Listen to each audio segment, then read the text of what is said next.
बिस्मिल्लाहिर्रहमानिर्रहीम अस्सलाम वालेकुम। चैनल को सब्सक्राइब कर लें और बेल आइकन को ऑन कर लें। मुझे डॉक्टर बने 3 साल हो गए थे। मेरी माँ कह रही थी कि ये 3 साल मेरी शादी का है। कोई लड़की मेरे दिल को भाती ही नहीं थी। बहुत से शुगला भाती के शबनम महताब जब भी इर्द गिर्द मौजूद थीं। मेरा दिल किसी पर जमता ही नहीं था। आज जब घर से निकला तो माँ ने फिर वही सबक याद करवाने हुए दर्जे का आगाज़ किया। खुले खुले चेहरे वार्ड में मौजूद थे। हाउस जॉब करने वालों का नया बैच आया था। अब नए चेहरों में लड़कियों की तादाद मर्द डॉक्टर की निस्बत ज़्यादा होती है। बहुत की परी पीर नाज में मुँह जमे जमी रौनक अफरोज़ थीं।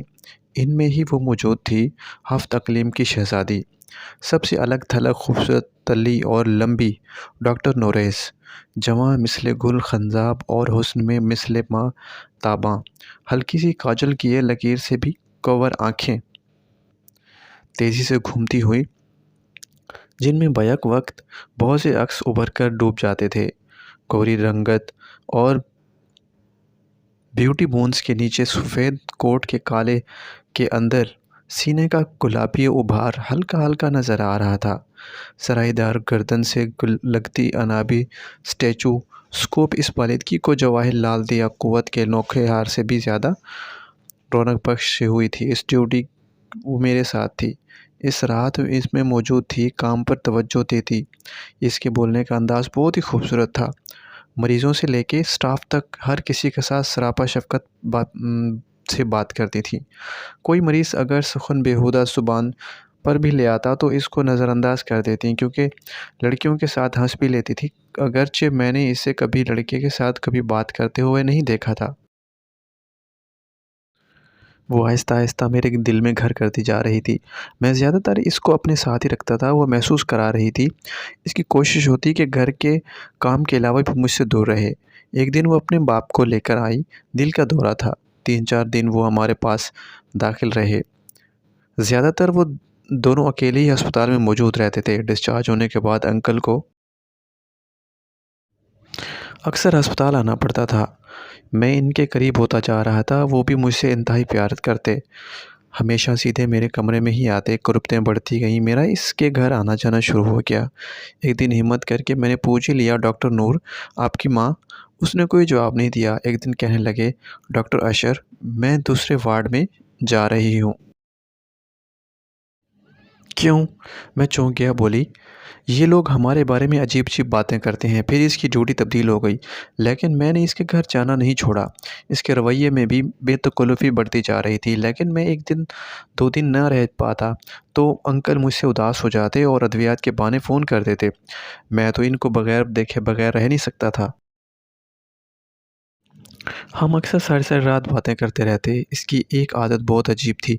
कभी-कभी वो बातें करते-करते कहीं खो जाती। कुछ देर इसे पर्दादारी का गलबा रहता, लेकिन जल्दी खुद को सँभाल लेती। एक दिन अंकल सो रहे थे। बातों-बातों में मेरी शादी का ज़िक्र आ गया। मैं खामोश हो गया। तुम मेरे साथ शादी करोगे? मैंने पूछा। वो खामोश हो गई। रंग पीला पड़ गया।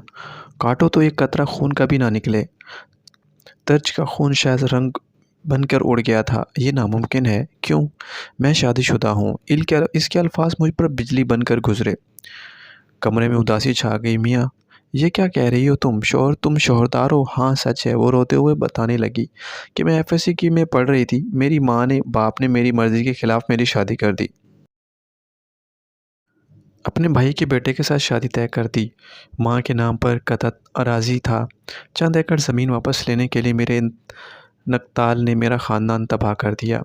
हिचकियाँ लेते हुए वो कब मेरे से लिपट गई, उसे पता ही न चला। जब एहसास हुआ तो एकदम उठकर दूर जाते हुए बोली, डॉक्टर साहब जाओ, अपना सुकून कहीं और तलाश करो। मेरे पास दुःख ही दुःख है। शब कानों के बिस्तर पर गुजरी और अनगिनत अरमान, अनगिनत ख्वाब रेज़ा-रेज़ा हो गए थे। सारा दिन काम में दिल न लगा। मुज़म्मिल शाम के बुझिल लम्हात गुज़ारना मुश्किल हो रहा था। थके-थके कदम उठाते हुए इसके दर की तरफ ही रुख कर लिया। अंकल की तबीयत पहले ज़्यादा ख़राब थी। अफ़सुर्दगी के बादल पूरे घर पर छाए हुए थे। काफ़ी देर दोनों के साथ बैठा रहा। वो उठकर अपने कमरे में चली गई तो अंकल कहने लगे, नूर ने मुझे सारी बात बताई है। इसका ख़ावंद कहाँ है? मैंने पूछा, जवाब मिला, बताऊँगा और माँ ज़िंदा है। शादी के बाद जब मैंने नूरीस को ससुराल सीने से इनकार कर दिया तो वो रूठ कर अपने भाइयों के पास चली गई। ये बताते हुए उन्होंने मेरी तरफ दूसरी तरफ मुँह मोड़ लिया। मैं काफ़ी देर बैठा रहा। वो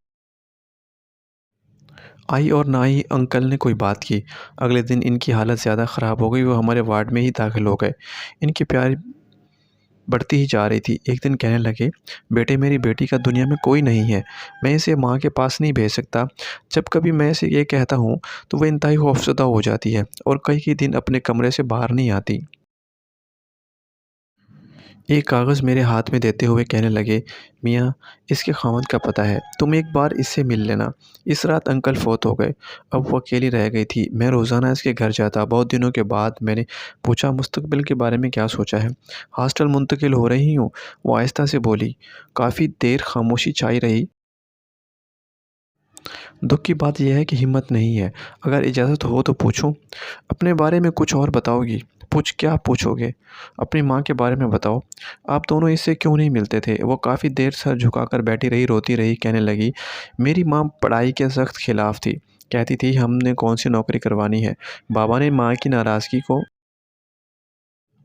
डर कर मेरी शादी कर दी। हाँ, मैं मजबूर थी। मैं अभी 18 साल की भी नहीं हुई थी। मामू का बेटा मुझसे 10 साल बड़ा था। ज़राअत अफ़सर था। इम्तिहान के फ़ौरन बाद ही शादी हो गई। वो रात क़यामत थी। मुझे पता नहीं था इसकी माँ कुछ सब लड़कियों को बाहर निकाल कर बिस्तर की सुनहरी कामदार चादर के ऊपर सफ़ेद चादर बिछा दी। रोते-रोते जब वो चुप हो गई, जैसे कहने लगी, के लिए अल्फाज ढूंढ रही हो। वो अंदर आया, कुछ देर मेरे साथ बातें करता रहा। फिर जो हुआ मैं बताने की हिम्मत नहीं सह की सकती। जब होश में आई तो अस्पताल के बेड पर थी। मेरी माँ और सास लेडी डॉक्टर से बातें कर रही थी। माँ कह रही थी, डॉक्टर साहिबा हम इसे घर ले जाएं, मेहमान आए हुए हैं। हमने इसे वलीमे में बिठाना है। डॉक्टर गुस्से में बोली, आपको इसकी जान की फ़िक्र नहीं, वलीमे की बात कर रही हैं। ये इस काबिल है। अंदर से चीर आए हुए हैं। अभी इसको ठीक होने में कई दिन लगेंगे। माँ बोली, चीर कैसे आए हैं? वो भी तो मांस, ये भी मांस। मेरे बेटे ने नफ्स के साथ ब्लेड बांधे हुए थे। डॉक्टर गुस्से से इन्हें झड़कियाँ देती हुई बाहर चली गई। वो बिलक-बिलक को रो रही थी। मैंने चुप करवाने की कोशिश की तो वो मेरे साथ चिपक गई। इसके आंसू कमीज़ के अंदर मेरे सीने के बालों को भिगो रहे थे। दोज़ख की आग से उबलता हुआ ये पानी मेरे रवां रो घुसकर मेरे बदन को जला रहा था। ये तपश मेरे लिए नाकाबिले बर्दाश्त थी और तो इसमें आग कई सालों से जल रही थी। काफ़ी देर के बाद वो बोली, मैं तकरीबन 1 माह अस्पताल में रही। 2 मरतबा सर्जरी हुई। इसके बाद मैं कहने लगी, इसलिए मैंने कहा था कि मैं शादी नहीं कर सकती। इस लफ्ज़ को सुनते ही मेरा जिस्म बेत की तरह काँपना शुरू कर देता है। डॉक्टर साहब मेरी झोली में अंगारे ही अंगारे हैं। जाओ अपनी खुशियाँ कहीं और ढूँढो। जाते-जाते सिर्फ़ एक बात बताते जाना, तुम मर्द और तुम्हारी माँ एक दाग देखने के लिए लड़कियों के जिस्म और रूह को क्यों दागदार कर देती।